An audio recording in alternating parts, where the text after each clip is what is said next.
Hello guys, আসসালামু আলাইকুম। আশা করি আপনারা সবাই ভালো আছেন। আমি আপনার দোয়ায় অনেক ভালো আছি। আসলে আজকে আমি আপনাদের সামনে একটি গুরুত্বপূর্ণ আলোচনা নিয়ে কথা বলবো।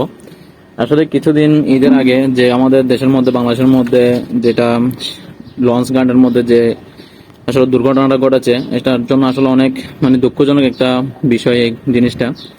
তো আসলে এখানে দোষ কাদের দিব, কি সরকারের দিব নাকি লঞ্চ যে যারা আছে নাবিক আছে তাদেরকে দোষ দিব নাকি আমাদের জনগণকে দোষ দিব? আসলে এখানে ধরতে গেলে সবারই দোষ বলতে কিন্তু বোঝা যাচ্ছে না, কারণ আমার মনে হয় এটা জনগণেরই দোষ।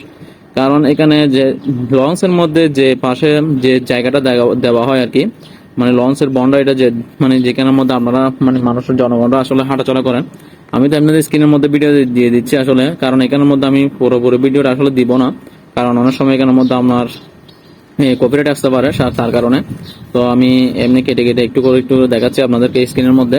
তো আসলে এই ভিডিওটি দেখে আমার অনেক খারাপ লাগছিল, কারণ একটা জিনিস দেখতে অনেক কষ্ট লাগছে আসলে জিনিসটা।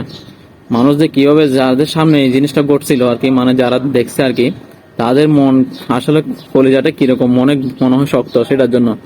আসলে জিনিসটা দেখলে আমার এখানে যারা আমার বন্ধু আছে, এই বন্ধুরা পর্যন্ত এই জিনিসটা দেখে ওরা ভালো করে দেখতে চায় না, একটু করে দেখে কিন্তু বলতেছে দেখবো না দেখবো না, এরকম এরকম পর্যন্ত হয়ে যাচ্ছে ওরা, দেখে অফসোস করতেছে। একসাথে দেখেন একটা এত বড় জাহাজ, এখানে একটা ছোট লঞ্চ আর কি, এখানের ভিতরে আপনার প্রায় 2700 জন হবে মনে হয়, স্ক্রিনের মধ্যে যেভাবে দেখতেছেন আর কি আপনারা। তো একসাথে এই লঞ্চটা এসে তাদেরকে এভাবে করে চাপা দিয়ে, লঞ্চটা আসলে তো মনে করেন এটা ছোট লঞ্চ, এটা মনে করেন ছোট বোট নেই, ছোট লঞ্চ না, অনেক বড় আর কি। আর যেটা ছোট বোট আর কি সেটার মধ্যে ছিল, এটার কারণে মনে করেন লঞ্চ এটা এসে আমরা যখন একটার সাথে একটা ধাক্কা খাই, তখন এই বোটের মধ্যে যে মানুষগুলো ছিল আর কি, তো একসাথে এগুলো সবগুলো একদম পিষে যায়। তো দেখেন হাজব্যান্ড ওয়াইফ, কিন্তু হাজব্যান্ড কিন্তু ওয়াইফকে ছাড়া চাইলে হাজব্যান্ড চাইলে কিন্তু আসলে বাঁচতে পারতো, যে আমি ভিডিওর মধ্যে যেভাবে করে দেখছিলাম আর কি, হাজব্যান্ড চাইলে আসলে বাঁচতে পারতো, কিন্তু ওয়াইফের জন্য দেখেন হাজব্যান্ড কিন্তু ওয়াইফকে ছেড়ে যায় নাই। ও কিন্তু পানির মধ্যে লাফ দিলেও মোটামুটি বাঁচতে পারতো আর কি, উপর উঠে যেতে পারতো।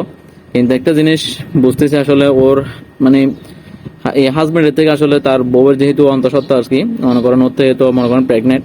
তো ওর ভালোবাসাটা দেখে আমি আসলে মুগ্ধ হয়ে গেছি, কারণ দেখেন ছেড়ে যায়নি, কিন্তু ও পর্যন্ত কি হয়ে গেছে, ওকে আগলে রাখার জন্য, বাঁচানোর জন্য অনেক চেষ্টা করছে, কিন্তু বরঞ্চ কি হয়ে গেছে, দুজনে আসলে মারা গেছে মনে করেন। যাই হোক, তাদেরকে আল্লাহ তাআলা জান্নাতবাসী করুক, আমি দোয়া করি। তো আসলে এই জিনিসটা দেখে আমার অনেক খারাপ লাগছিল, তো আমি মনে করছি না আমি একদিন সময় পেলে এই প্রসঙ্গে, আসলে আমি ঈদের মধ্যে একটু ঝামেলা ছিলাম, তার কারণে ভিডিওটি দেওয়া হয় নাই। তো আমি চেষ্টা করতেছি আসলে ভিডিও নিয়ে একটু কথা বলবো, জিনিসটা নিয়ে। তো আসলে আমরা যেহেতু বিদেশে থাকি, আসলে আমরা বাংলাদেশের জিনিসগুলো দেখে একজন মনে করেন একটু ঈদের দিন, তো মানুষ মনে করেন এভাবে করে মারা যাবে, কারণ ও যাচ্ছে আসলে ফ্যামিলির সাথে ঈদ করার জন্য, অনেক সুন্দর সুন্দর করে যাচ্ছে। তো এই জিনিসটা দেখে আসলে অনেক মর্মান্তিক ঘটনা, আসলে অনেক খারাপ লাগছিল এই জিনিসটা দেখে। তো যাই হোক না, আমি আসলে এখানে দোষ দিব, আসলে জনগণের দোষ দিব। এখানে আমি ভিডিওর মধ্যে অনেক দেখছিলাম এই জনগণ আমাদের যারা ছোট ছোট বোট আছে আর কি, এই বোটের মধ্যে এসে লঞ্চের মধ্যে ওঠার জন্য চেষ্টা করে। আসলে কিন্তু এই লঞ্চ যেটা দেওয়া হয়েছিল আর কি, বন্ডারে যেটা আমরা বলি, এই লঞ্চের সাইডে আর কি, এই সাইড গুলো দেওয়া হয় আসলে মানুষ চলাচলের জন্য না, এটা হচ্ছে একটা বোর্ডের থেকে, একটা শিপ থেকে আর একটা শিপের মধ্যে একটু রক্ষা পাওয়ার জন্য, যেন কোন একটা শিপের সাথে একটা যখন শিপ ধাক্কা খায়, তো এটা কোনো ক্ষয়ক্ষতি না হওয়ার জন্য এই জিনিসটা দেওয়া হয় সেরকম। আসলে এটা কিন্তু আমাদের জনগণের, এটা কিন্তু এখানে ওটা হাঁটা চলা করা কিন্তু এটা কোনো গিয়ার মধ্যে পড়ে না। তো এটা হচ্ছে আপনাদের দোষ, কারণ আমি জনগণের দোষই দেখতেছি, কারণ সরকারও বলে না এখানে আপনাদেরকে হাঁটা চলা করার জন্য। তারপরে আপনার শিপের যে যারা লঞ্চের নাবিক আছে তারাও বলে না এখানে ওঠানামা করার জন্য, হাঁটা চলা করার জন্য। এটা হচ্ছে সবার দোষ আছে। তো আর বোর্ডের কিন্তু এখানে যখন দেখতেছে বোট, যখন দেখতেছে একটা লঞ্চের সাথে ধাক্কা খাচ্ছে, তখন বোটেটা কিন্তু অতি শীঘ্রই এখান থেকে সরে যাওয়ার উচিত ছিল। দেখতেছি না এটা মানুষ উঠতেছে, কিন্তু বোটে এটাও দাঁড়াইছে, মানুষ উঠতেছে, লঞ্চেও কিন্তু মারতেছে, কিন্তু ওরা কিন্তু আগে থেকে এগুলো দেখতেছে না। কি এটা কিভাবে যে হয়ে গেল আসলে বোঝা মুশকিল, এরকম বোঝা যাচ্ছে না।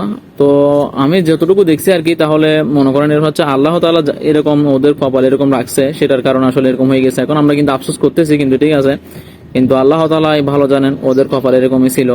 ওদের মৃত্যু যেহেতু ঈদের আগের দিনে হওয়ার কথা ছিল, তাহলে আল্লাহ তাআলা তাদেরকে কবুল করে ফেলছেন। তো যাই হোক, আল্লাহ তাআলা তাদেরকে জান্নাতুল ফেরদৌস উচ্চ মাকাম দান করুক।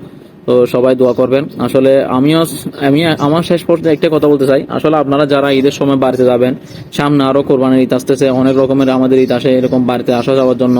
তো আপনারা চেষ্টা করবেন এরকম রিস্ক নিয়ে না যাওয়ার জন্য, আপনারা সতর্ক থাকবেন। কারণ একটা জীবন, মনে করেন একটা জীবন চলে গেলে ফ্যামিলি থেকে সারা জীবনের কান্না হয়ে দাঁড়ায়।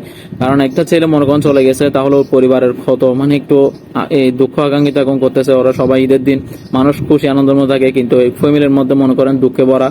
সেরকম এক ফ্যামিলি থেকে 2-3 জন মারা গেছে সেরকম আর কি।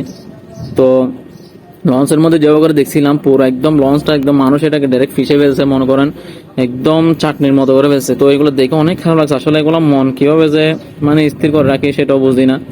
তো যাই হোক, সবাই আপনারা আসলে সাবধানে চলাফেরা করবেন, এই লঞ্চের মধ্যে এরকম আশপাশ দিয়ে হাঁটবেন না। সবাই সতর্কভাবে থাকবেন। সবাই এরকম তাড়াহুড়া না করে আসলে ধীরে আস্তে আস্তে আস্তে যাওয়ার জন্য চেষ্টা করবেন। আমার আসলে এই কথাগুলো বলতেছি কারণ একটা জিনিস, আসলে জিনিসটা দেখে একদম পরিবার তো ভাই, আজকে যদি আমার ফ্যামিলির মধ্যে এরকম হতো তাহলে আমার থেকে অনেক খারাপ লাগতো। যদি আমি হইতাম ওই জায়গার মধ্যে, আপনি হতেন, এরকম সবাই আর কি। কারণ আমরা তো মনে করেন মুসলমানের ভাই, সেটার জন্য তো সবাই আসলে একজনের বিপদে আমরা একজনে এগিয়ে আসা হচ্ছে আমাদের উত্তম, এটা হচ্ছে আমাদের ধর্মের মধ্যে।